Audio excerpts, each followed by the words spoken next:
and I'll get started. So thanks for joining us today. Really good turnout, so thank you very much. We at the ACC are passionate about celebrating Black history in Wales, so we're really thrilled to have Abu Bakr here today, who's an expert in the subject. Can I ask everyone to mute themselves, please? I was going to ask you all later, but just listening to that would be great. Yep, so if you could keep yourself muted throughout until the end where there's chance for questions. So yeah, we're really pleased to have the opportunity to learn more about Welsh Black history. And without further ado, I'm going to pass you over to Abu Bakr for his talk. So, Abu Bakr. Okay, thanks, Christy. Thanks, everybody, for turning up. And I'm Abu Bakr. My background, I'm a historian and I'm a social scientist. And one of the things I experienced, I'm experienced in or specialize in, is the Black and African experience. And I look at it from a sociological as well as a psychological aspect, because I also have a psychotherapy background as well. I'm also a special educational needs tutor, as well as a professional lecturer, teacher, etc.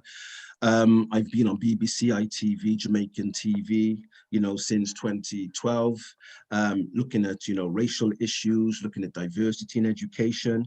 And I'm also an educational consultant for the Welsh government on the new curriculum, hoping to integrate a multicultural curriculum throughout the whole of Wales by 2022. So, the talk which I've agreed upon doing today is looking at Black history in Wales, contribution or loss. I wasn't too sure of the age group because I have pitched it to a much older generation. And so it looks like I did the right thing and tried to simplify that for some of you who are young on the platform. So let's just make a start. Let me just make a start. Right, so this will be the... Hold on a second, let me just close this box. So this will be the timeline. I'm literally going to be talking about probably 50,000 years in approximately an hour, and just give you a little flavor of what's taken place over the centuries. So we're going to begin with prehistoric Europe and the Black peasants, because they were the first people to migrate into Europe. Then the second part, we're going to look at prehistoric Britain. And Britain we're going to look at Britain before the invasion of the Angles, the Saxons, the Jutes, the Celtic people, where there was no such thing as Scotland and Wales. And then when the Celtic people came over, after darker skinned people migrated and were the first settlers here, then Scotland and Wales came into being. England never came into existence until about the Anglo-Saxon period. So you have to understand there was only two nations in Britain before the Anglo-Saxons, which was Scotland and Wales. So if you look at places like London and Cornwall, that was part of the Welsh nation, if we look at it from that perspective, which most modern Welsh people don't even know. They actually think that England's always existed. No, England was basically constructed by the Anglo-Saxons, and then the Normans, and then the Vikings came in, etc. And that's what created England. Then we're going to just touch upon Roman Britain. Then we're going to look about the presence of the Blackamoors. This is just before the time of the enslavement period and after. We'll just touch upon the First and Second World War, where Africans and African Caribbeans or West Indians contributed to the war effort in the First and Second World War effort. And if we get enough time, we look more at the contemporary. We're going to look at multiculturalism in Wales. So let's have a look.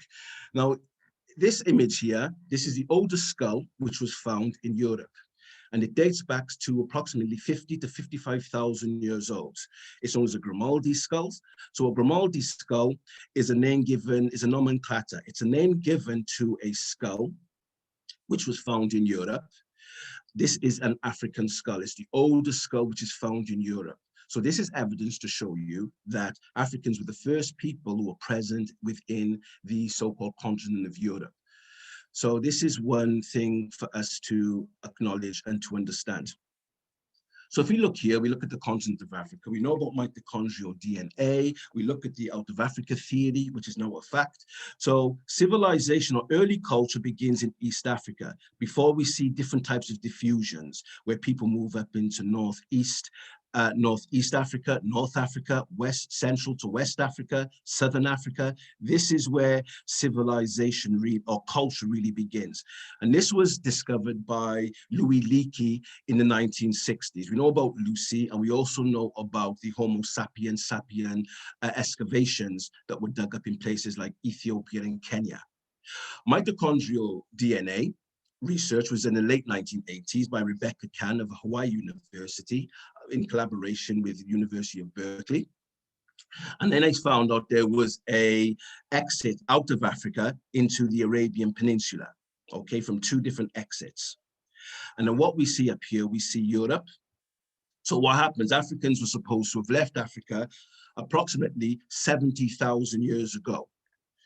And then they didn't reach Europe until approximately 50 to 55,000 years. Australians, the dark-skinned Australians, they were there for approximately about 60,000 years now. So it took almost 10,000 years for them to beachcomb into Australia. So the planet at that time was really, really dark. There was no white people at all. There, if you look at the ice caps there, you will notice this was known as the last glaciational period, which means that this was the Ice Age. It was known as the Warm Interstadial, which lasted approximately 15 to 20,000 years. Africans were caught up in this ice cap here, and they started to attenuate their pigmentation. What I mean by that, they started to slowly lose their melanin. Now, if you want to read more upon this, if you look at what you call African presence in early Europe, look at the works of Charles Finch, and also look at the scientist Nina Jablonski, who talks about how darker skinned people became white through what was known as the glaciational period. They needed to shed that dark skin in order to produce the vitamin D in their body because of the lack of heat and sun in these climatic regions. Albinism was an inevitable factor where dark-skinned people were having albino children. And then this is how they started to attenuate, creating what we now know as Europeans or Indo-Europeans and white people. So it's the monogenetic fact. We all come from one. Everyone is a mutation from one another. And this is how this comes about. This is Cheddarman. This was found in, I think it was Somerset, if my memory serves me right. And this is the oldest Brit that we found. Okay, you can see it has dark skin. It's got straight hair, very Aboriginal looking. So the Aborigines went back into the Africans that left and went on to colonize places like Australia and New Zealand. There was another group of them that went into Europe and went into Britain. Now they date it to be around about probably between 10 and 20,000 years. So these are the original Brits. This is what is important here. But the other factor which needs to be emphasized is that this particular skull, from the extractions of DNA, etc., actually shows that this dark-skinned Brit had blue eyes. So we know that Africans at that time had blue eyes, green eyes, straight hair, curly hair, dark skin, lightish skin, but they had to have dark skin because of the equatorial regions in order to produce enough vitamin D and to screen them from the ultra. This is all this is about. So you can see that this skull was found here. So the original people of Britain were black people or dark-skinned people. So where did the Celtic people come from? They come in a much later date. We know they must have come in at least after 10,000 years ago, at least. So this is Plain Limon in South Wales, where the oldest skull in Wales was found here, and this was of a Grimaldi skull. So this is the oldest skull which was found in Wales, which was found in this particular place here. So if you want to look more of ancient and modern Britons, this book here by David McRitchie, which is a hard book to get, because it actually shows the African presence or the black presence in Wales, Scotland, and Ireland before the white Celtic people came. So here, if you look, it talks about the aspects of the Black Celts. Obviously, they weren't Celtic people. They didn't have a Celtic language. We don't know what language they had, but we know they're Aboriginal. They were very close to the Aborigine people of Australia. They're from the same group. There was also diminutive types known as the Twa. Now, the Twa, there's evidence of Twa existence in places like Ireland, places like Scotland, and even in Wales. And we know this because if you go to places like St. Fagans, for instance, if you look at the old ruins of houses, have a look how short those doors are. The Twa people, they usually use the word pygmy. This is a pejorative terminology. They call them their diminutive types. The Twa, this is the tribal name that they give themselves, who come from Central Africa, which would probably be now the Congo. So this is important for us to know. Now, there were 5 black kingdoms in Scotland and Wales by a person by the name of Black Kenneth. So we know there was provinces in Scotland and Wales which were ruled by dark-skinned people. The Picts was also referred to as darker-skinned people, which gave the Celtic people in Scotland a lot of problems. When Vortigern decided that he wanted to defeat the Picts, this is when he commissioned the Angles and the Saxons to come in here to help him against the Picts. But what happened to the Angles and the Saxons stayed on, and then they conquered particular lands, taking part of Scotland and Wales, and this is how they created England. He also talks about the gypsy population, which were like Indian-looking gypsies at that time, and they were also called Moors. The word Moors comes from the word dark. Now, what they've actually found out in many of the Celtic names in Scotland and Wales, that these are the names of people that are direct descendants of dark-skinned people of the Twa, the Australoid type, and the Sub-Saharan type. I don't like to use the word Sub-Saharan. So these are the first people to live in the UK. So you got brown, black. Douglas means the dark stranger. Duff means black in the Celtic languages. And then you also have these other names: Maurice, son of a Morgan, Blackamoor. All people who have these names are descendant from the earliest or the original settlers that came into Britain before the Celtic people. There was an amalgamation to a large extent, because we now see that the name white was used. So people was named black. When they started to become much more lighter, their surname became brown. And then obviously when it became bleached out totally, as you know, from a genetic or a phenotypical perspective, they then had the surname white. So these is all linguistic evidence to prove and to show and to substantiate there's only one race, the human race, and we are more genetically similar than different to one another because of cultural amalgamation, genetic amalgamation that brings about miscegenation. So here we're going to look at the Roman times, where the Romans themselves said they were dark-skinned people living in parts of Wales and in England. This is what's important here. And also, when the Romans came around about 55 BC, they came here. And when they came here and they settled here, etc., they brought their own North African soldiery here, military here, in order to protect Hadrian's Wall and obviously to stop the Celtic tribes, the lighter-skinned Celtic tribes, from causing damage. They were extending their empire.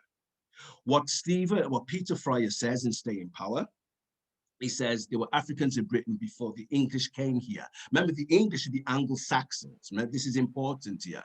They were the invaders or interlopers.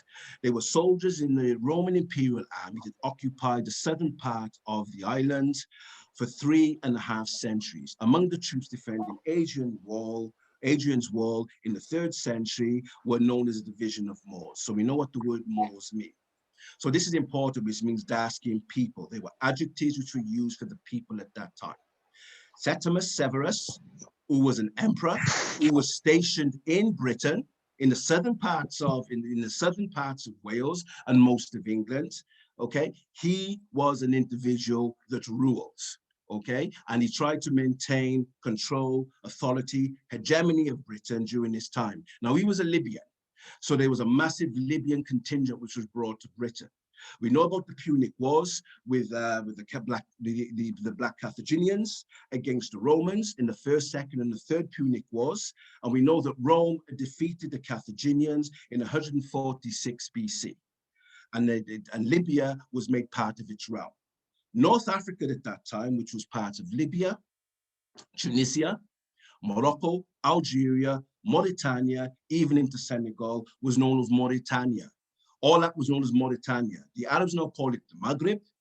We now call it North Africa. That was known as Mauritania, the land of the Moors, the dark-skinned people. This is what is really important here. The other thing which is important to know that there was no discriminatory practices amongst the Romans in order for them to have a black emperor or a mixed race emperor, which Septimius was. He was a mixed race emperor who was stationed, lived, and even died in Britain. So this is important for us to know of the African or the black presence within Britain, especially if we're looking at the southern parts of Wales, where we started seeing more lighter skinned people come in, amalgamating, mixing, and this is how the people got bleached out slightly. So this is important. So here there's a quotation from Joe Rogers. Joe Rogers was a Jamaican. He wrote a 3-volume book looking at the African contribution, achievements, and accomplishments in Britain.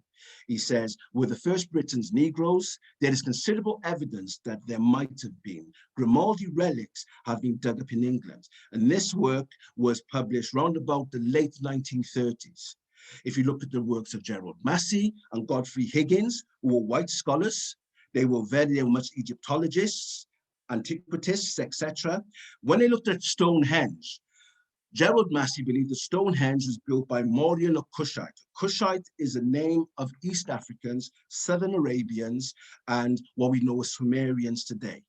They're known as the Kushites, okay? And this is important for us to know. So these are the early migrants that came out of Africa to populate the rest of the world. This is what Gerald Massey says. Godfrey Higgins goes on to say the contribution of Stonehenge was by Negro Buddhists. So this is evidence that East Africans were here, which migrated out of Africa into the rest of the world, and the dark-skinned Indian populations who became the gypsies of Britain. This is what's important here. So the reality is Western historians are basically talking about the dark or the African presence within the British Isles. So let's have a look at about the Moors and what is said about the Moors, because when people look at the Moors, they associate Moors with either Arabs or more specifically Muslims. But the reality is that the word Moor was used 600 years before Islam. This is what's important here. So we know they're talking about a people. As Wayne Chandler goes on to say, although the term Moor has been put to diverse use, its roots are still traceable or trackable. Around 46 BC, this is 100 years after the Romans had occupied North Africa, which they're called Mauritania. The Romans entered West Africa, so it took them 100 years to get from North Africa to conquer West Africa, in modern-day Mauritania and where Senegal is. Okay, where they encountered Black Africans who they called Maurice, from the Greek adjective moros, meaning dark or black. So that's who the Moors were. So when we talk about the Moors in Spain, we know we're talking about dark-skinned people who brought civilization and culture to Europe. The Moors had introduced 17 universities, and there was total social equality between the sexes. We even have evidence of Moorish women opening up university complexes, funding them, opening them up, and becoming professors. This is long before they allowed women within other European countries to engage in education and to become head of faculties and to become professors. This is how advanced these Moors were in antiquity. And this is what the likes of David McRitchie talks about, looking at the advancement of darker skinned people before the coming over of the Celtic groups. And this is what is important for us to emphasize. So here, this is just a little bit of historical facts about the presence of darker skinned people, because there's always been dark skinned people migrating into Britain. It's not just the Windrush era. We have it from the beginning of time, and we've had spurts of contact of darker skinned people coming outside of Britain into Britain. Even amongst the Vikings, there were dark skinned people, like Thorhall. No one talks about this individual. Thorhall was a Black Viking. Okay, there was Black people amongst the Vikings. There was also Black people amongst the Normans that came to Britain. But all this has been whitewashed out of history. This is why when we look at the many of Welsh people, they have dark eyes, they have like a darkish skin, and they have dark hair. But they will say that they're Welsh and they're not even mixed. And that is because they do not know their history. And a lot of that is to do with the fact is that when the English took over that particular region, they had tried to establish a form of linguistic hegemony where the Welsh people were not allowed to speak their language. It was called the Welsh Not. And a result of that, this is how they lost a lot of their history through oral tradition. Because what happens, language preserves one's history and one's culture. Once you lose your language, you've lost your history and culture. And now the Welsh are trying to reformulate and refine themselves. This is why during the enslavement period, one of the things they wanted to institute was that the Africans that came over into the so-called New World had to abandon their language. They were not allowed to speak Yoruba or Igbo or whatever other language you can think of. Because the reality was for them to assimilate and for them to move away. So even under enslavement, there was a concept of you can call it the African knot, whereby the oral traditions would be lost by adapting someone else's language. So there I talk about the Celtic people in Ireland, the Moors coming in Ireland, which were the Muslim presence now as early as the 9th to the 10th century. And the Anglo-Saxon King Hoffa was also believed to be a Muslim. So he had outside influence. There was contact between Britain and Islamic Spain and Portugal during that particular period. This is important to know. So there's elements of diplomacy taking place where African ambassadors were coming to this country. They also talk about the Fomorians and the Black Sea Rovers, which controlled North Atlantic during the slave trade. These were dark-skinned Moroccans and Algerians who had naval power and hegemony on the Atlantic Ocean. And many of the British people were selling their people into North Africa as slaves. We know about the white slave trade, and this is why North Africa looks the way it looks today. So these are just important facts I think that people need to understand. But right up into the Elizabethan period, there was a proclamation which was issued that Black Moors, okay, should be deported out of the country because of the economic deprivation that the Anglo-Saxons or the Celtic people in Britain were literally going through. And this was an edict which came about by Queen Elizabeth. So there was also Black people here during the Elizabethan period, before and after. So this concept that people have that the Windrush generation is the first encounter of dark-skinned people, or maybe during slavery, depending if people have historical amnesia, is just one part of the narrative. The narrative goes back to the beginning of time. Archaeological evidence substantiates that from excavational digs, ontological evidence, craniological evidence, osteological evidence, genetic evidence. Every single science is saying the same thing. So dark-skinned people, the original people of England, Scotland, Wales, and Ireland. And this is important for us to know. So we recognize that every person in this country is a descendant from either invader, interloper, or the settler. So we're just going to talk about the slave period now.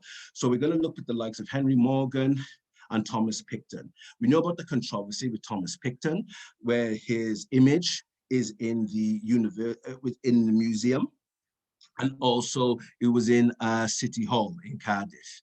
And we're just going to look at some of the background during the enslavement period, and it's linked to Wales because these individuals were Welsh. So if you look at the first person to come out on the scene, this is round about the Stuart period. So you're talking about Charles I, Charles II, because the Caribbean islands don't get founded until about the times of King James, after the Elizabethan period.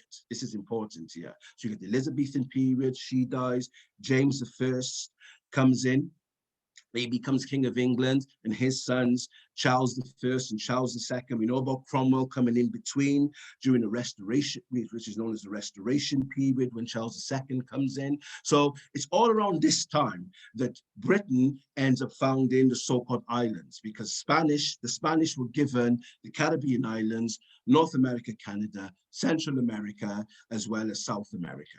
So what happens now is that Britain, along with Holland, are going out and trying to ravage these things from the Portuguese and the Spanish. And they end up now taking some of the Caribbean islands. So it's approximately as early, I think it's about 1624. This is where St. Kitts was taken. In 1655, this is during the Cromwell, this is when Britain was a republic, this is when Jamaica is taken. And when they took over Ireland under Oliver Cromwell, those Irish prisoners of war were sent to Jamaica as indentured laborers, enslaved groups of people.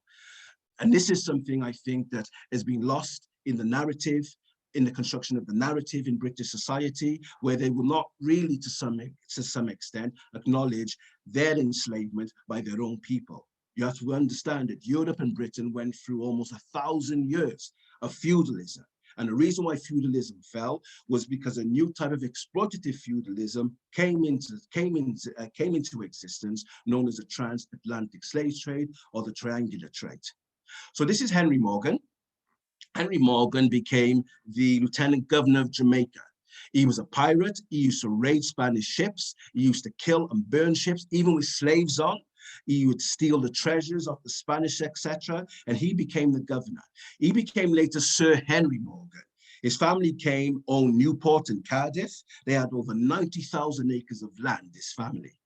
And he was stationed mainly, part of his family, in places like Rumney and Llanrumney.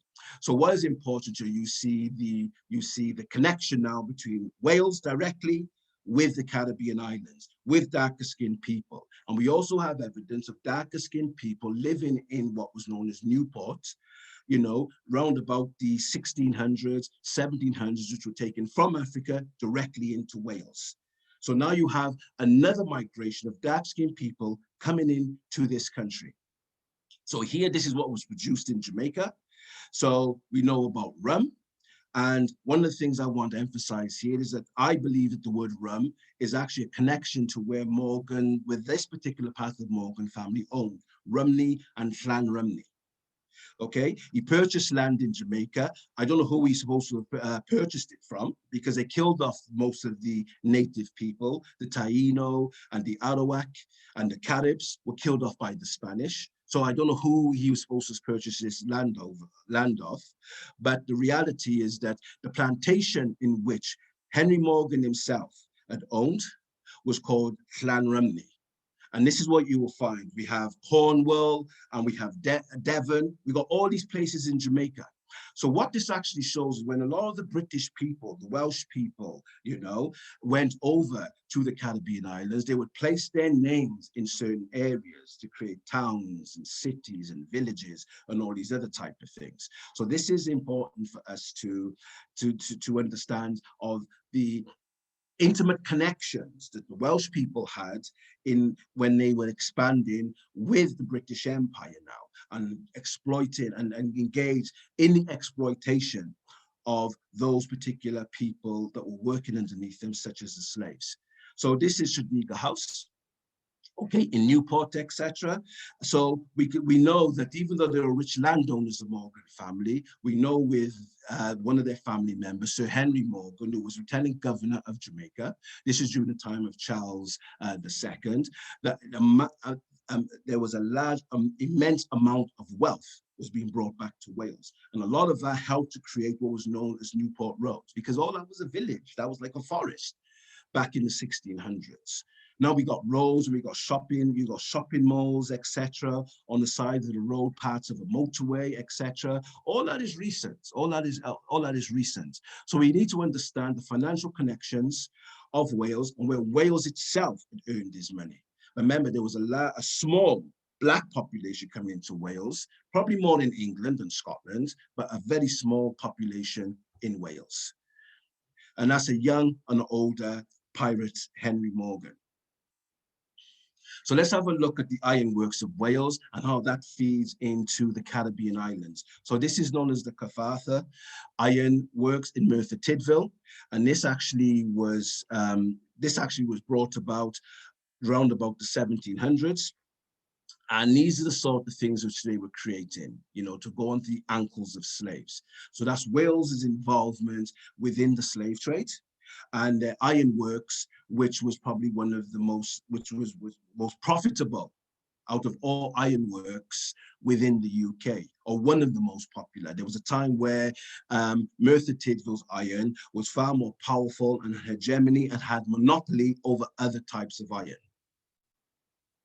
So Anthony Bacon is one of the founders of this mining company. Here is I think this was actually found, and it's supposed to have the stamp, apparently. It's supposed to have the stamp of Merthyr Tydfil on here.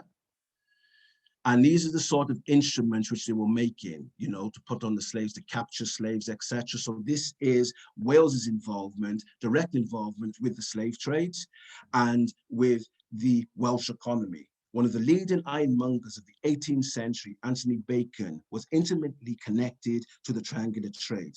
In 1765, he set up his ironworks at Merthyr Tydfil, which expanded rapidly owing to government contracts during the American Civil War. This means that Wales was funding, the British at this time, against the so-called American Revolution in 1776.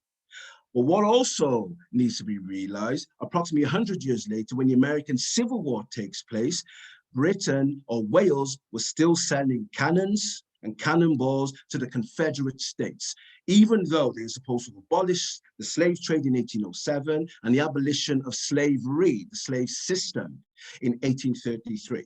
We still see their participation in slavery, where the economy is concerned, in North America. So this is a contradiction. The abolition movement in Wales were very successful to a large extent in the abolition of slavery. But we see ironworks and copper works coming out to Swansea and all these different metallurgical industries within Wales feeding into the military of the Civil War that takes place in America. And it was supporting the Confederate States, which means that Wales directly was supporting slavery, even though they're supposed to have helped to have abolished it in the Caribbean islands some 30 years before. So he also goes on to say about the Cyfarthfa furnaces, etc. Bacon made his fortune out of the artillery contracts. They were building weapons. Weapons were being built in places like Merthyr Tydfil. Even if you go to places like Swansea with the copper, etc., some of these were torture instruments which they were making for the so-called slaves. Things around their neck to stop them from sleeping, things to cover their mouth to stop them from eating. Sometimes these things were put on their face because the sun was so hot it would burn off the skin. So these are just factors we need to understand of its involvement, Wales's involvement with the so-called Caribbean islands. Then we have the likes of Thomas Jefferson. Thomas Jefferson, whose family originally came from the area around Snowdonia in Gwynedd, was much taken with the idea of Welsh-speaking Indians. So Thomas Jefferson is from a Welsh family. We even know during the Confederate States, when that emerged, when they seceded from the so-called Union during the time of Abraham Lincoln, what we do know is that Jefferson Davis was also from a Welsh family. He was the head of the Confederate States. So we have a lot of Welsh involvements, not just in the Caribbean islands, but also in North America. So this is the likes of Picton. This is a controversy of this image or this statue, which was in City Hall.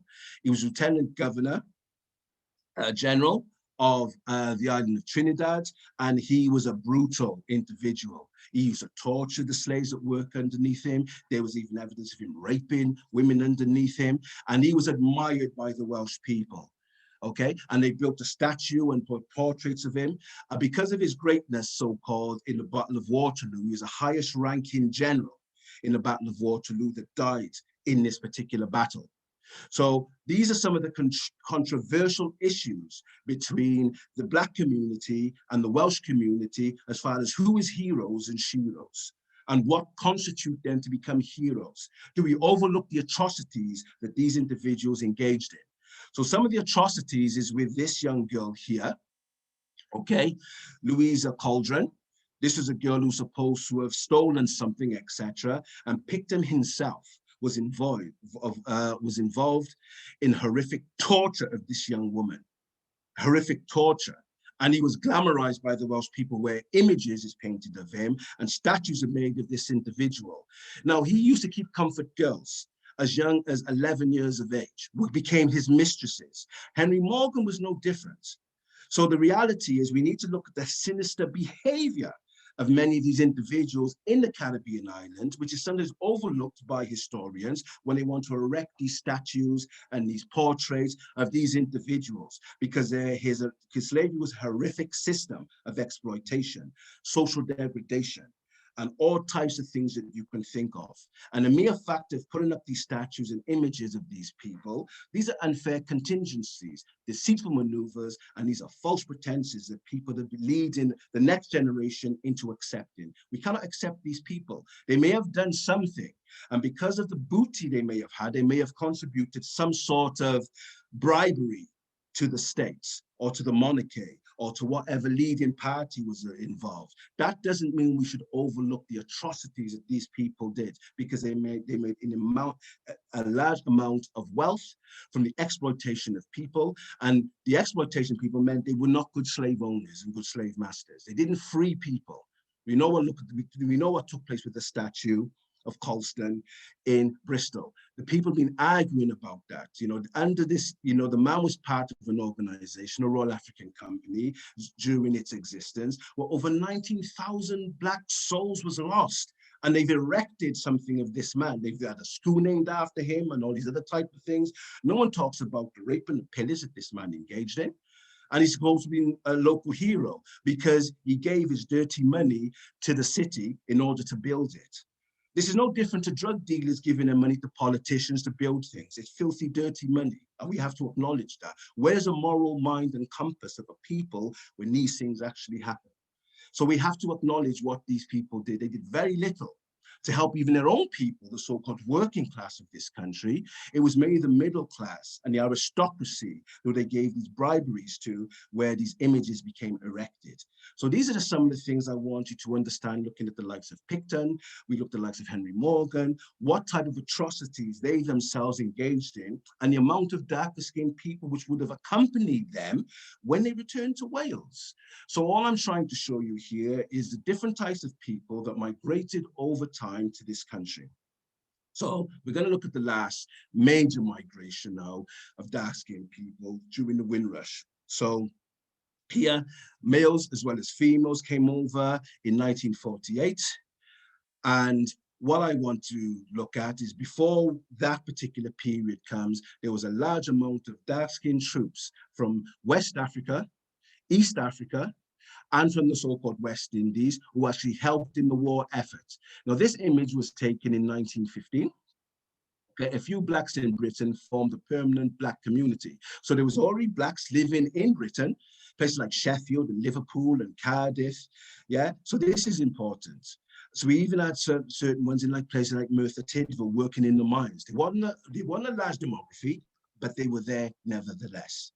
During World War I, several thousands were brought to Britain to do the work that would free Britons for combat service. So many black people were brought over under the British Empire in order for white men to be sent out to fight the war against the Germans on the Western Front. So now we see another migration of dark-skinned people coming in here at the turn of the 20th century. And here you've got the West Indian troops serving on the Western Front of Somme, and this is in 1916. Even though you see the image of them then given guns, they didn't really want them to combat. That was just a picture taken. These black troops were there to dig the trenches and to polish the boots and to wash the clothes of these white soldiers. This needs to be understood. And this is why, to a large extent, some of this is brushed to the ground. And when many of these soldiers came back to places like Cardiff and Caddixton and Newport, etc., because they may have had brothers or wives in these particular areas, race riots actually erupted. Similar thing took place in America, known as Red Summer in 1919. What was happening in 1919, where black men with uniform were deliberately being attacked, not just in Wales, but also in North America, because the uniform was a symbol of authority and power. And the white working class at the time were very uncomfortable about this. And many of these black men brought back their revolvers as well, because revolvers were allowed to be brought back. So this is just to give you an image of what was taking place in Britain at the turn of the 20th century. And then you've got the dangerous work in 1917, what black soldiers were engaged in. Stacking shells in the German bombardment. They risked their lives. Even during the First World War, no one talks about the amount of ships which were being blown out of the water, accompanied with black men and women, mainly black men, to feed Britain. These ships are being blown out of the water by Germans. So the reality is that we have always been put in subordinate and difficult positions in order to help the so-called mother country. A lot of these shells would explode in the faces and destroy the bodies of these men, and these families were not compensated. These people fought for the British West Indian Regiment, and the families where these accidents took place went with nothing back in the Caribbean islands.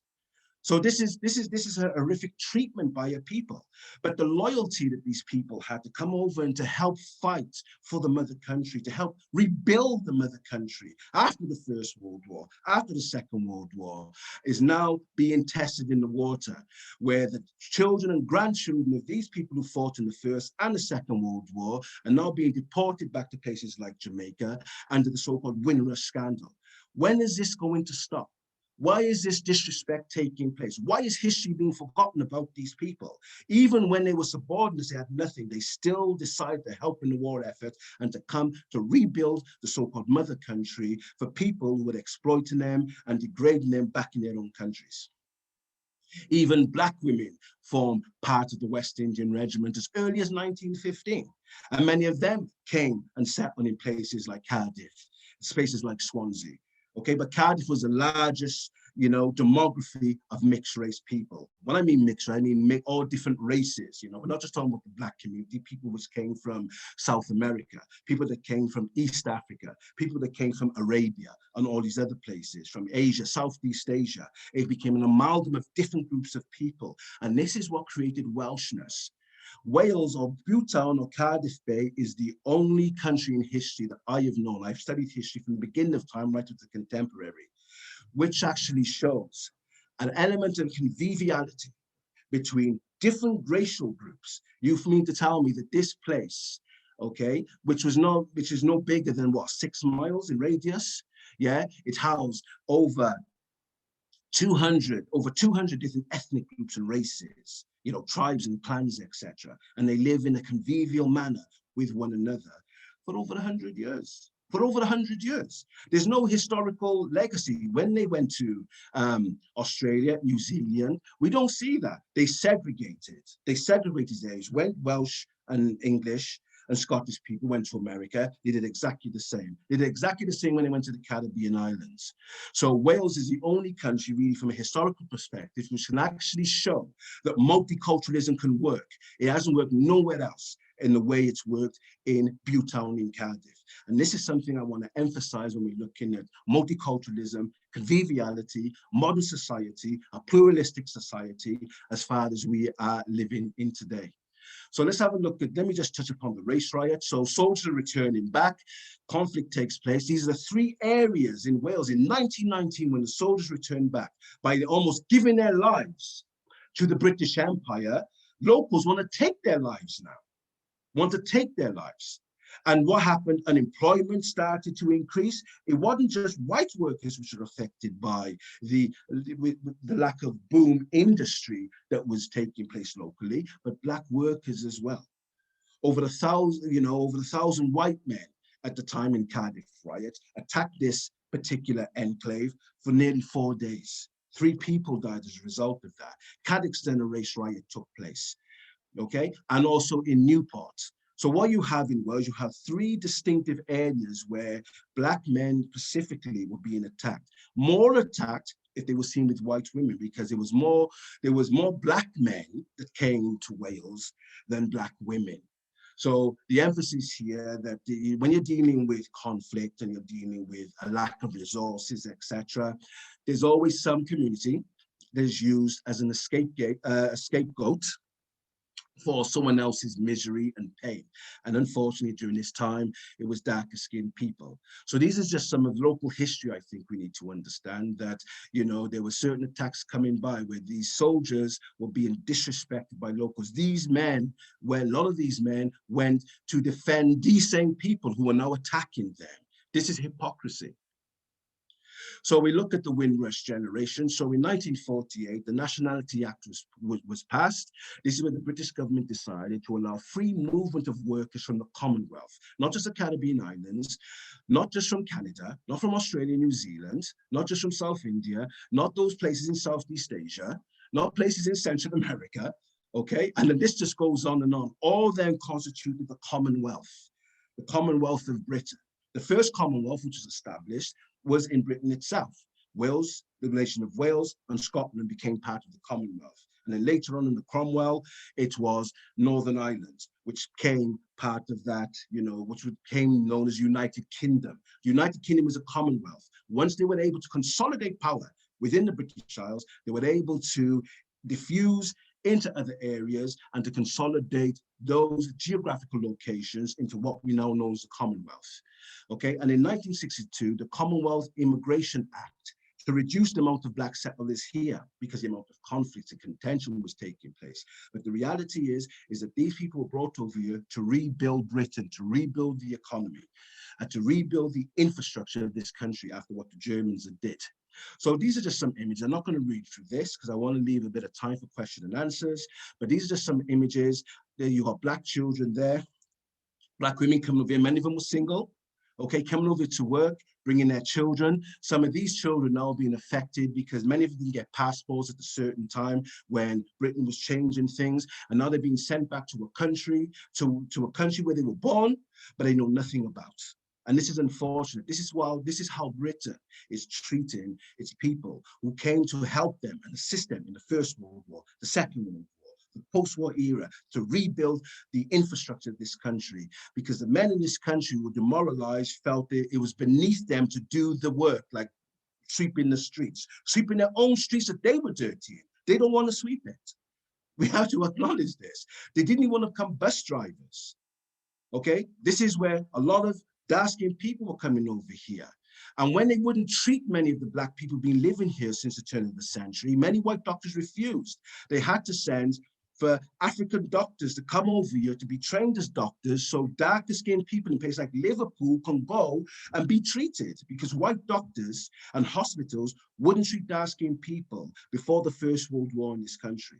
So we have to understand the massive amount of doctors who's coming out of places like Kenya, which is part of the British Empire, may I remind you, and places like Nigeria, to study medicine, and for them to stay on here to treat the dark skin and the mixed race or half-caste people of this country. This is how the health service was. It was very unequal in this country, and that inequalities existed even after 1948, where a lot of black women were working in the hospitals, but yet they couldn't even see their own doctor when they were ill. And the other thing I want to emphasize this was that when black women came over here, they were working, there was a dual working household. Black women worked in the employment sector, the labor market, alongside their husbands, okay, and looked after their children at the same time. Black women been doing this for nearly 5 centuries. On the plantations, working as domestic servants, working in the fields, and raising their children. For white women, this has only happened in the last 25 years, 20 years. Every single black woman at this time, over 98% of black women worked in full-time employment in this country from 1948 right up until 1990, okay? And then we start to see a slow surge of British women going into the labor market. Okay, that's why they were here. That's why they were over here. They were not entitled to welfare, even though the welfare state was passed in 1948 and National Health Service was passed in 1948. Black people were not allowed to have access to these 2 institutions. They were here to work, to rebuild the infrastructure and to rebuild institutions after the Second World War. And many of them had studied as teachers. And in Wales, many of them who had teaching qualifications, Welsh schools refused to admit them to employ to teach white children. They had to become nurses. Many of them were secretaries. Many of them were accountants, couldn't work in these posts. The vast majority of black women who were educated back in the Caribbean islands could not utilize their profession within this country. Even though white women who grew up in the Caribbean islands alongside them did the same PGCEs, the same teaching qualifications with these black women, because who was accrediting these teaching qualifications in places like Barbados and Trinidad and Jamaica and St. Kitts and Grenada and St. Lucia? Who was accrediting these teaching qualifications in the Caribbean islands? The British. So how come these women who did a British qualification in the Caribbean islands couldn't get into British schools after 1945? We don't see the admittance of black teachers in this country until as early as the 1960s. So there was racial segregation in this country. So this is something I want us to understand of the raw deal that these women had suffered when they came here. Their children being ridiculed when they sent them to school. Yeah, what the type of hardships they would have had in particular areas that they themselves would have lived. And this is something I feel that which is lost why the Windrush generation narrative needs to come out.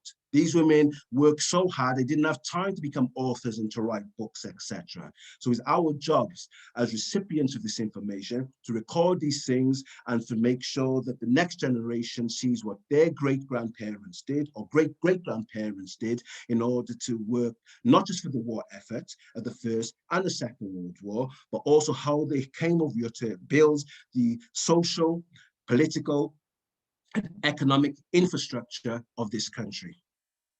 So yeah, I'm just talking about nurses. Many of them are trained as nurses, and then a lot of them became like the dog's body. They were there basically, even though they were trained to be qualified nurses, I think it was auxiliary nurses, they wanted to push them into emptying the bedpans of patients and just feeding them and all these other type of things.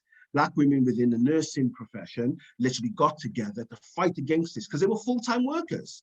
Their children, the children being brought up on their own. You ask most African Caribbean people of my generation, we never saw our parents. So we know a Jew working household where mother and father works at the same time don't benefit our upbringing. And this is what it does. We've been doing it for 5 centuries and we haven't benefited from it. So having a working mum and dad simultaneously, who is looking after the children? This is something which needs to be understood. This is something which has not been recorded in this country. Okay, and this is why the family is eroded to a large extent within the Black community, because Black women came over here, they work full time and they had children. Sometimes they were holding down 2, 3 jobs at the same time in order to move out of depressed communities so they can buy their own homes. They started off partners where there were 60 or 70 or 100 of them would pool their money together to buy houses. And this is how they had to survive, because they were denied loans in banks, even though they were paying taxes and they were paying stamp, in order to pay into the National Health Service, which they were not receiving the benefits. They weren't recipients of those benefits. So just to finish up on this, I'm going to ask questions. That the Race Relation Act, which was the major act which was passed in 1965, was because of racial segregation in this country. And this is one of the problems where they like to focus on America, racial segregation in the so-called South. They had the same thing here. Black people could not go to hotels, restaurants. They couldn't get public houses. They were not allowed to go into theaters and dance halls, swimming pools, and on public transportation. They would even deny, even though they could drive buses and they could be bus conductors, there was a lot of problems for them to go on the bus, especially if the conductor or the driver was not Black. White conductors and bus drivers would refuse them entry. And we know what took place in Bristol. There was even a little strike in Cardiff, which doesn't get talked about, where Black people can drive the buses in Cardiff, but they couldn't become passengers. This is the type of hypocrisy which came, and that is why the Race Relation Act of 1965 was passed. So let me just finish up on this. Just look at some modern culture. So Black people's been living over here, and then this is Desmond Dekker and the Aces. This was the first #1 hit that came out of Jamaica in Britain in 1969. So music is now going to become an influential factor and a political factor for dark-skinned people in this country. And then you had the likes of Bob Marley that politicized. He knew the cries of the people in this country and used biblical texts and look at the oppression of the old in order to devise some sort of rhetoric or some sort of poetic justice for the people of this country. And this is why he was so famous. And just to finish off, this is an article where Bob Marley tops Cardiff event. Bob Marley actually came to Wales to Cardiff himself. Okay, this is important here in order to address the large Jamaican or even West Indian community that was living in Wales. And this image on the right-hand side was the first time that the Wailers were not called Bob Marley and the Wailers, it was called the Wailers in 1973. I remember seeing this as a young child, seeing Black people on television. This was about 10 o'clock at night. And this had a powerful effect on me. And this is where they sung Concrete Jungle and Steer It Up. And this in itself really revolutionized something within inside me, you know, about our place in this world, and that we probably now will be considered through a different lens through the media. So I'll end my presentation there. Thank you very much. Thank you so much, Abu Bakr. That was incredible. It's completely blown my mind, I just have to say. I had no idea about the connections of Black people in Welsh history, going back to prehistoric times.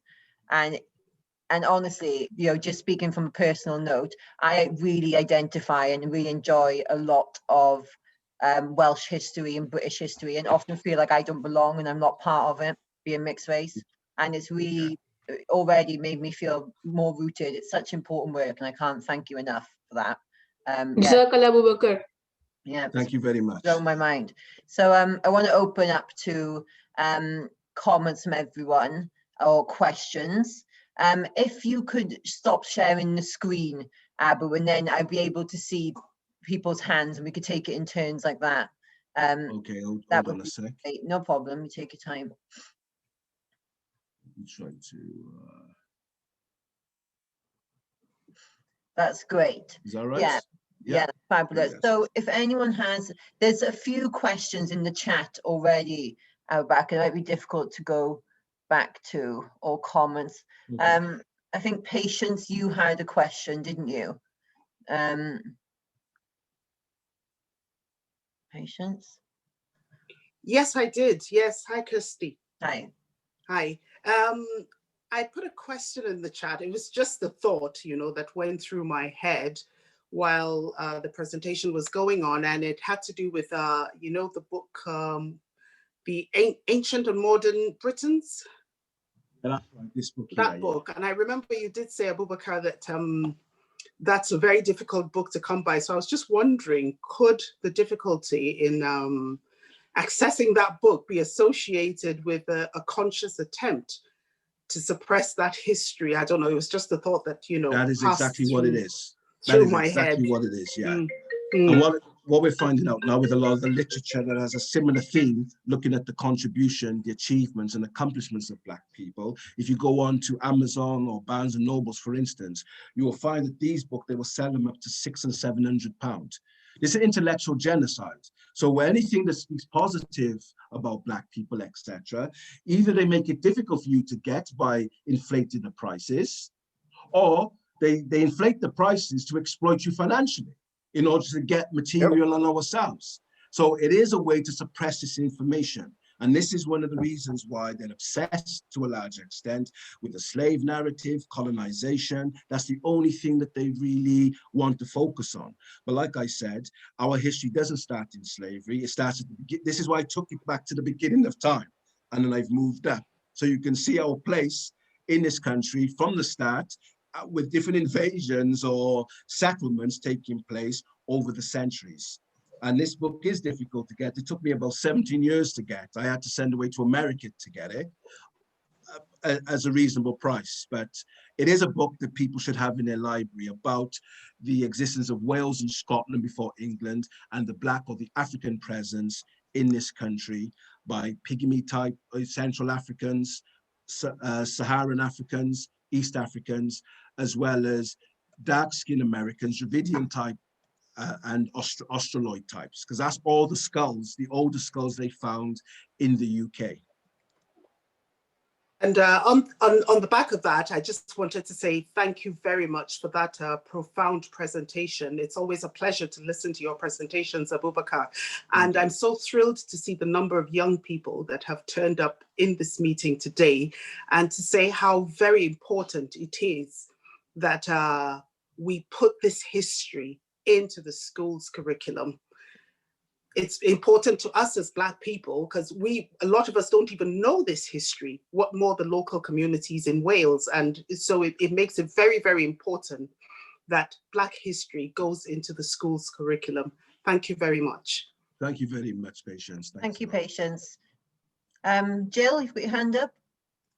Yes, Abubakar, I know that you're working with the Welsh Government around incorporating this into education, and I want to ask you how far you've got and when is it going to happen? Is it going to happen? Well, by the looks of things, it is going to happen, but there are some issues. So one of the first issues we've encountered is a lack of resources. That was the first one. The second thing we encountered, that even though there was resources there, it seemed to focus on America. It never really seemed to focus on Britain and Wales specifically. And the other issues that we had as well is that when we looked at the white Welsh community, they had very little information on their history themselves as well. So there's a disparity with white Welsh, because obviously that's been dominated by the English curriculum, you know, and what took place in England, etc., and within the so-called BAME communities. So the resources is one of the issues.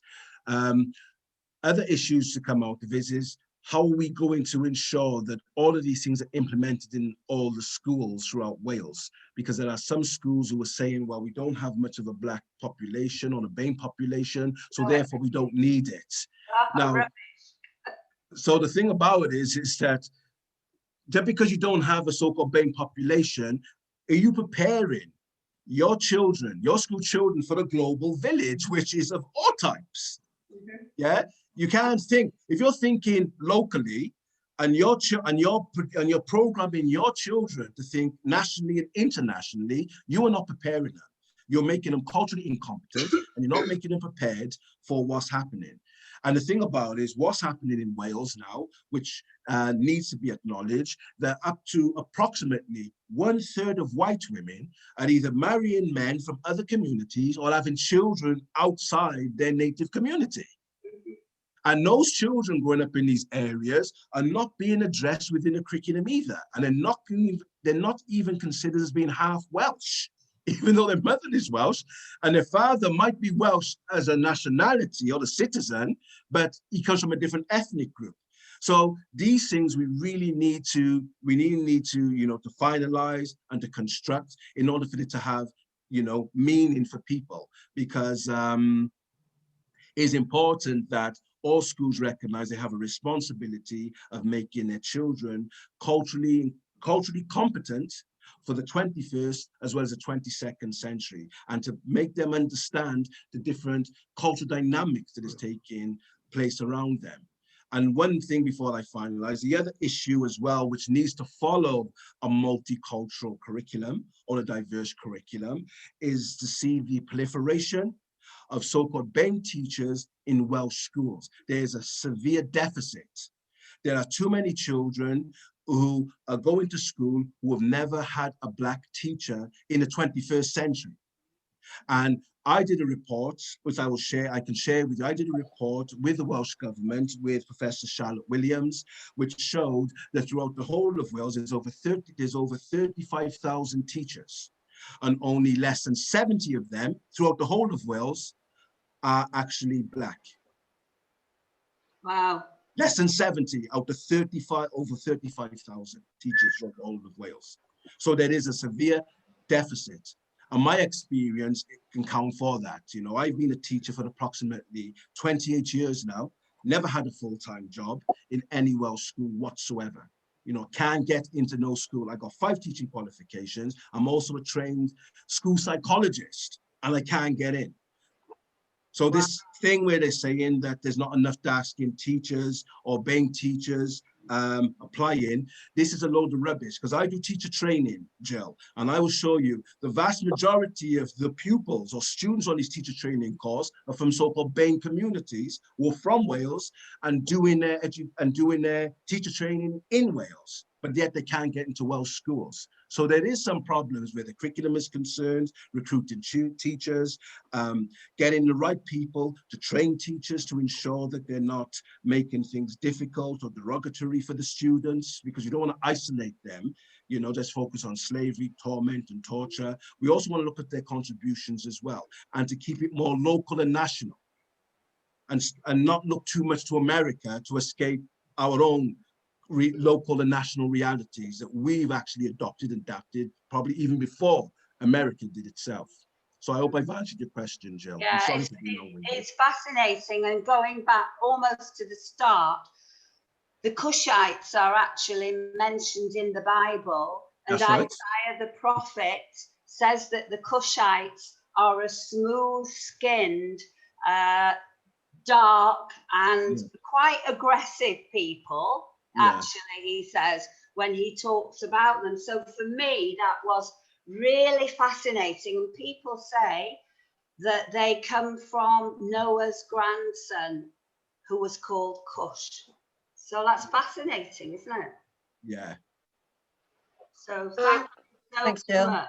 Abu Sibu? Bakr, can I? Yeah, I certainly agree with you, Abu Bakr, in regards to lack of representation when it comes to teachers and lecturers, because I've just recently qualified as a lecturer. And when I was at uni, I went to my uni, UWTSD, and I asked them, I said, how many people have trained as teachers from BEM communities, and how many of those have you retained as teachers? And they couldn't answer me. They didn't retain none at all. So Yeah. it just goes to show where the disparity is. We Yeah. are training, we've got so many people who've got the qualification, but is getting the work.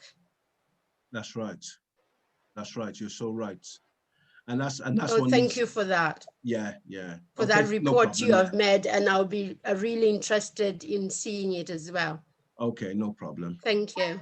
Okay. Abu Bakr, can you see Elaine's question? Are you able to see that? Elaine, Last one. yeah, how long for this work is Abu's work with the Welsh government guaranteed? Well, it's probably going to end by February. Even though I'm a consultant, I've been consulted with the Welsh government. I was asked in 2007 by the Welsh government to come in as an educational consultant because of the disparities that was taking place. That they were worried of the amount of black boys, especially, that were being suspended or expelled from school and not receiving an education. That was in 2007. And they've got me back every so often. I was later put on by Race Council Cymru as being a consultant on the curriculum. And the problem is that even though it's work, etc., it's not paid work. I've never been paid by the Welsh Assembly Government. Even though I write reports and all these other type of things, they don't think I'm worthy of being paid. And this is another problem. So if the government is treating me as an educational consultant like that, and see me as a specialist or an expert dealing with education, educational disparities, low education attainments, high exclusion rates and expulsion rates of black pupils within the educational system, how do you expect the educational system to treat me? Yeah, if they're treating me like that, unpaid, and taking my labor, using them in reports, but not quoting me and whatever the case may be. But I have to do it because I hope that the next generation don't have to go through what I'm going through, because somebody has to break that pattern of behavior. And I'm prepared to sacrifice myself so the next generation don't have to do that. They'll be valued for what they have to bring to the discourse, and they should be paid accordingly for the hard work that they are bringing. They shouldn't just be seen as volunteers. They're more than that, especially if they've educated and they see themselves as Welsh and they want to contribute to the development, local or national development of Wales, because they're part of this society and they're part of the future. Absolutely. Yeah. Thank you, Abu. There's a lady, yeah, go on. Hi, hi Abu, Bakr. Abu and I go way back. I thought from your presentation today, what was wonderful, Abu, was the connection you made between the Welsh knot and the African knot. That's something that was new information to me. My son's educated through the medium of Welsh, and that's quite a big thing. And I think there's a lot of focus about differences, especially in relation to BAME communities. And I think that we need to just try to remind people that we are a human race and there's so many commonalities. Yes. And, with all of it. And your point you've just made about us not being afforded payment for our expertise and knowledge. I've been doing a similar to you for the last 20, 30 years, just giving my experience and knowledge for free, because we know that people need this to get by. But I think also as well, in some ways, we should be shaming, especially the Welsh government, to say, actually, you're actually asking people like us to do this, and you're actually confirming the inequalities because you're not actually compensating me for the time I've given you to tell you this. That's right. So there's got to be ways forward in which that we get people to stand up and be counted and say, actually, you're part of the problem. That's right. So Well, I certainly like that. Yeah, me too. I couldn't agree more. So I've got two questions. Michael, do you want to go first? Thank you. What a wonderful presentation. Thank you very much, Abu Bakr. Thank you very much. The one question I've wanted to ask is, I missed the beginning of the presentation. So in the past, I've gone to Bristol to study Black history. Will there be a continuation of this theme, or is there a way people are able to study with you? Because awareness is power, really. Then the more we know about our history, then the more we're informed. Well, yeah. Well, I was fortunate back in 2009 to run the first Black and African History Studies program at Cardiff University. It started off as a community course. Within 6 months, because of its popularity, etc., they then decided to make it a degree module. Okay, and what they decided to do is move it from the community into the university. And I think a few people from the so-called BAME community felt a little uncomfortable about that. But I did run it for approximately 9 years. Then I started off my company in 2015, which basically looks at, I specialize with my company, I do like parenting, I do like positive parenting courses, and I look at it from a cross-cultural perspective. I also do teacher training, and I also do diversity training, mainly focus on race relations within the workplace or the educational system. And I also teach Black history from antiquity right to the contemporary. So I am trying to go around to different organizations and trying to, teach as much things as I can, etc. They've tried to take me to go to England, but I think my work is here. I want to do something for the I'm Welsh. Even though I'm Jamaican ethnically, I see my work is mainly to deal more in Wales and to try to contribute to that discourse and that narrative.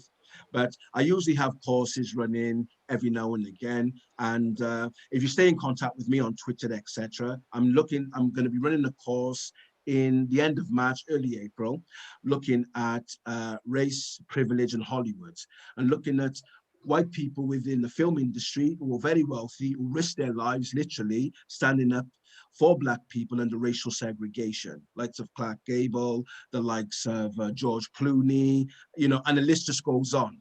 Yeah, they use their privilege, okay, even though they could have lost their work, in order to bring about change.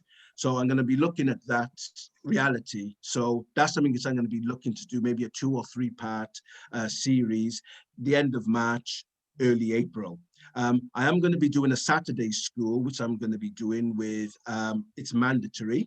So it's good to follow me. That's going to be a Saturday school for children. So I'm looking to do a pilot, like a webinar. And then what we're hoping to do after that is probably focus it more within the local communities.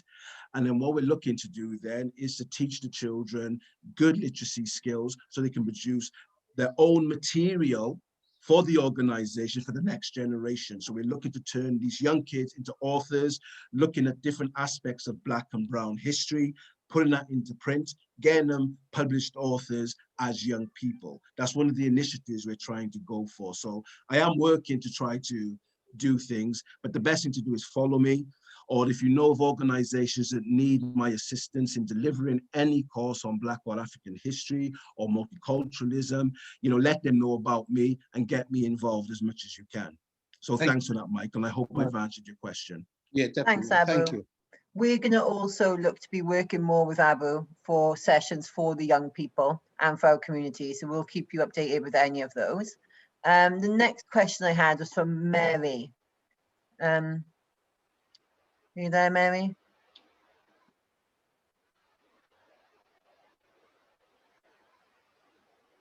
I was just asking the lady's name, who's under Joshua.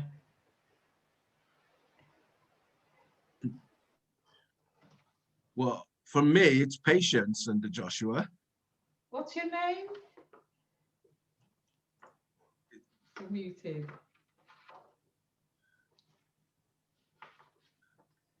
Oh, the actual lady. Oh, sorry, I'm on my son's iPad. Okay, It's my name's Marilyn Bryan Jones. It is lovely. Thank you. And can I just say as well, thank you, Abu. It's amazing. And I think following from what Michael said, I think there's a real opportunity if you put your email for us as well in the chat.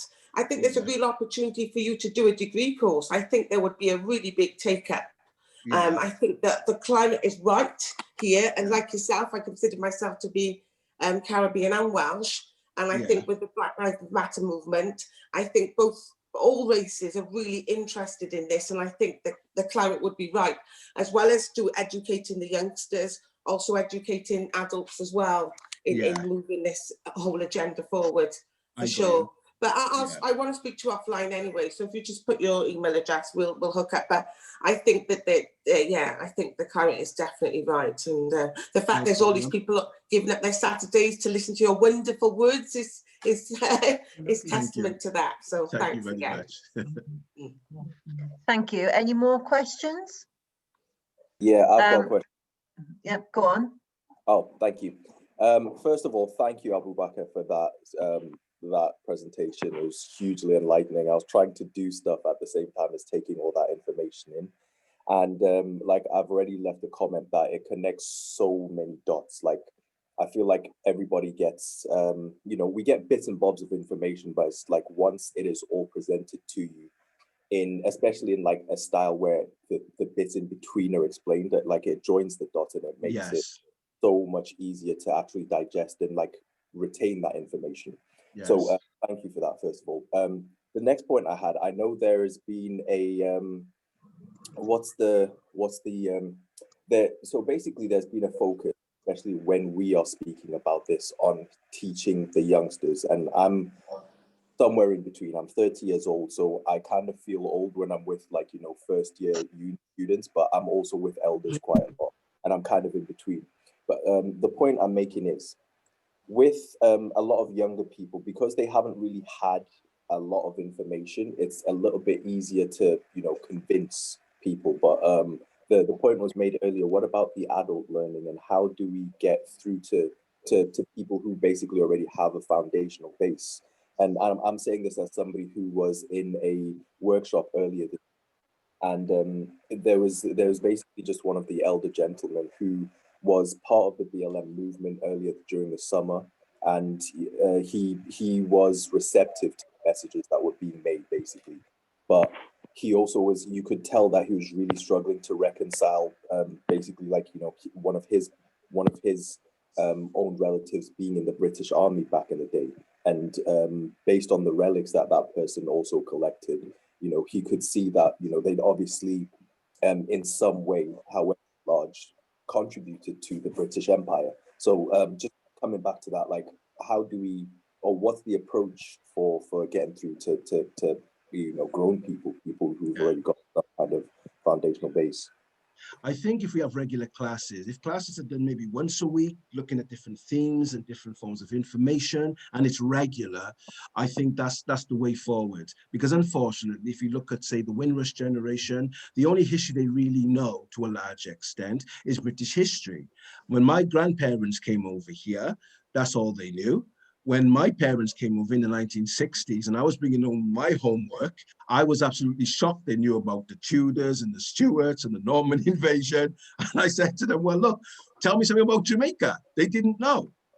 So both generations need that element of education. That was one of the reasons why I got myself into this field, because there was a cultural deficit amongst the two previous generations that came here from Jamaica for me.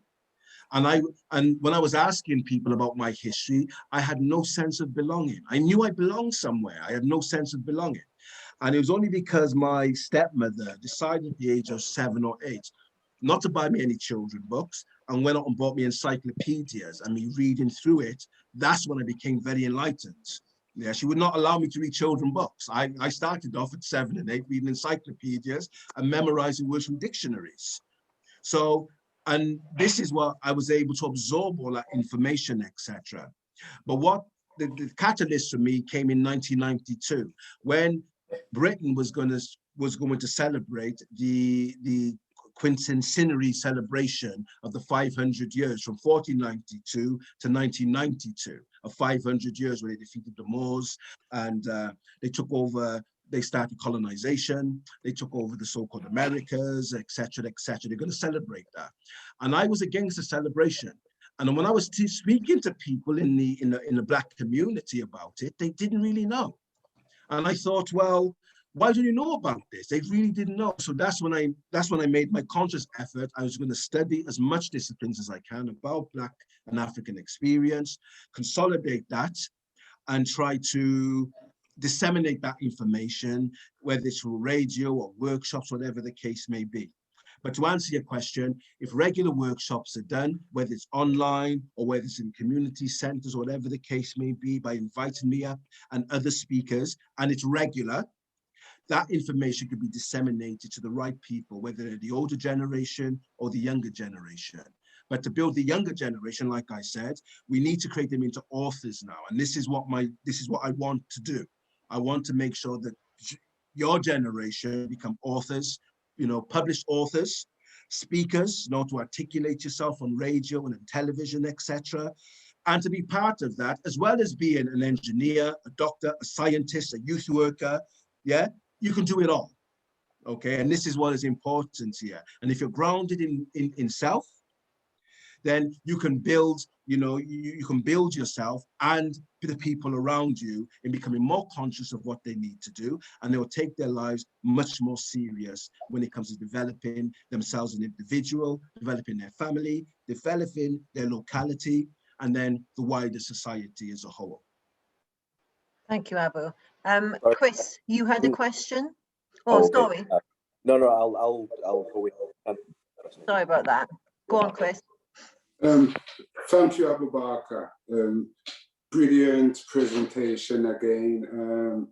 I've just got it's not really a question, it's just a statement. You bring out critical thinking out of everyone.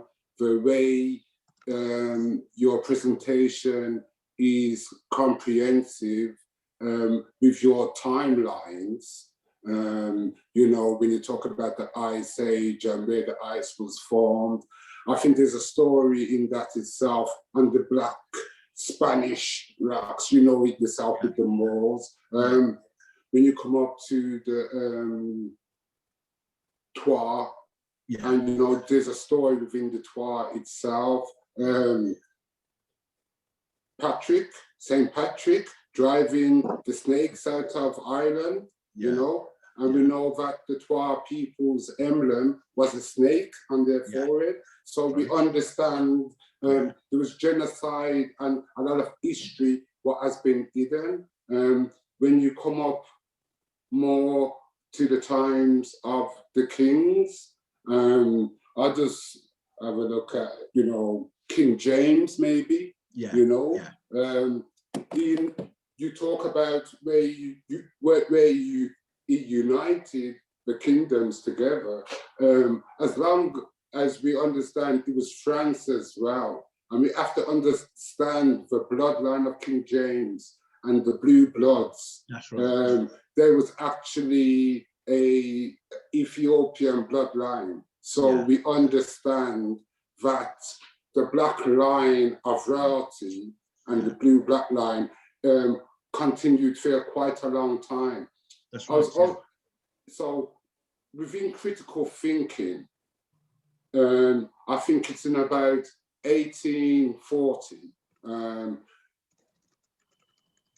we had the Renaissance. So most of the portraits and all of the books were destroyed or disfigured or whitened and things like that. And you talk about other events like Windrush and well, first of all, you talk about the First and Second World War and the West Indian regiments. Well, the West Indian regiment, a 400-year-old regiment, is coming back from the Napoleonic Wars. That's so, right. So actually, everything where you're saying, it's got so much content and so much meaning that you make a presentation out of everything, And I think I think everyone wants more.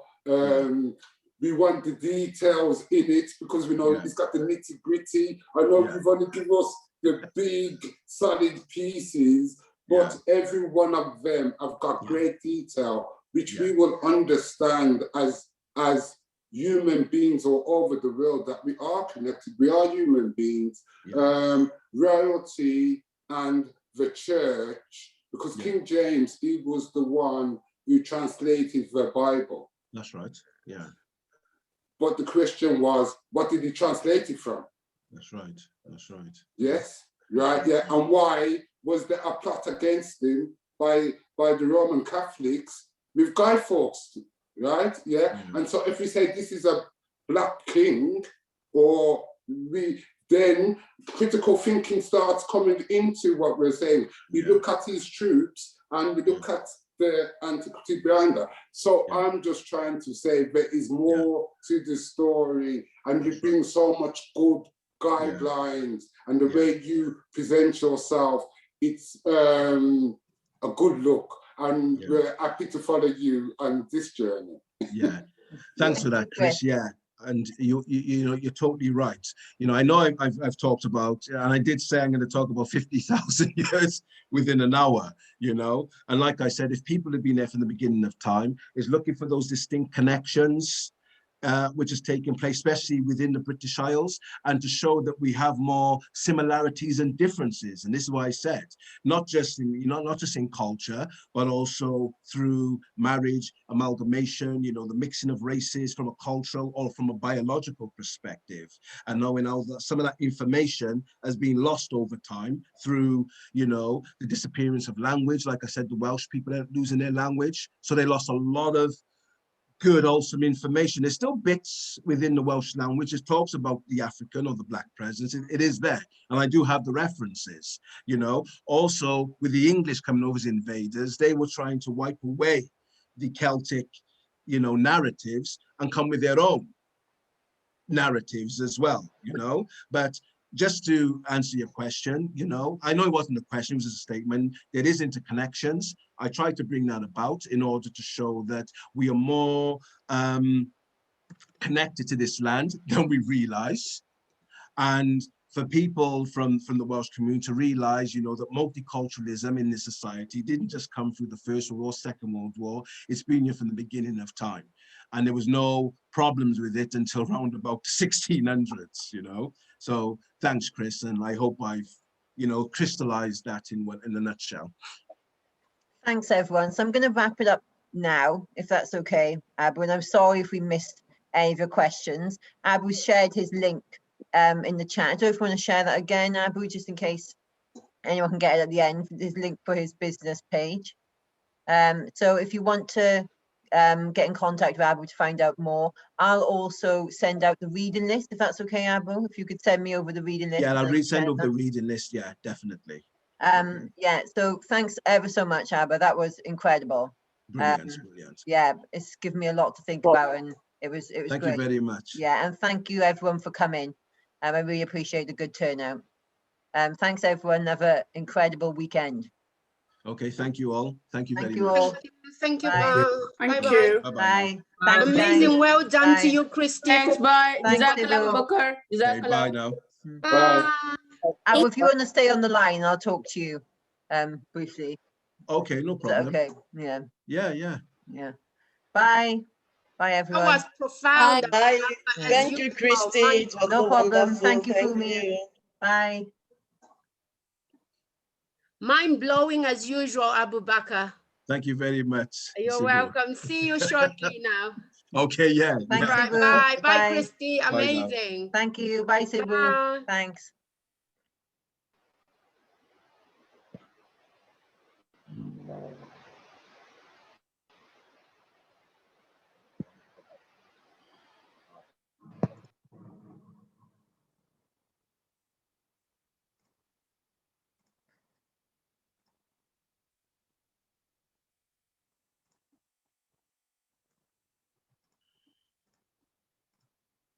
Sorry, I was just removing everyone who was left then. That's okay. Yeah, that was amazing. Thank you so much. Yeah, I was having lots of thoughts whilst you were giving the talk, because we're applying for the second project and thinking that maybe you could be an external partner on it. And for this project, we want the young people to go out and tell their stories. And we're partnering with the Welsh museums and several schools in Swansea. So our young people can go into the school sessions in museums and talk about their stories, and also into schools. But I thought a good part of it was if they were trained in, had a basic understanding of the Black history in Wales. Because I got to thinking that, the Black history in Wales is also just Welsh history. Really, that's right. That's it. Yeah, exactly. Yeah, so it celebrates Welsh history, and I think the Heritage will really like that, because it's not Black history and Welsh history are they're interlinked. It's That's something right. that all people of Wales should know, just because it's Welsh history, be it Black or white. That's right. So no, honestly, incredible work. And it's made me feel a really good sense of belonging, and I want to look into it more. It does, because I really like watching Viking and period dramas.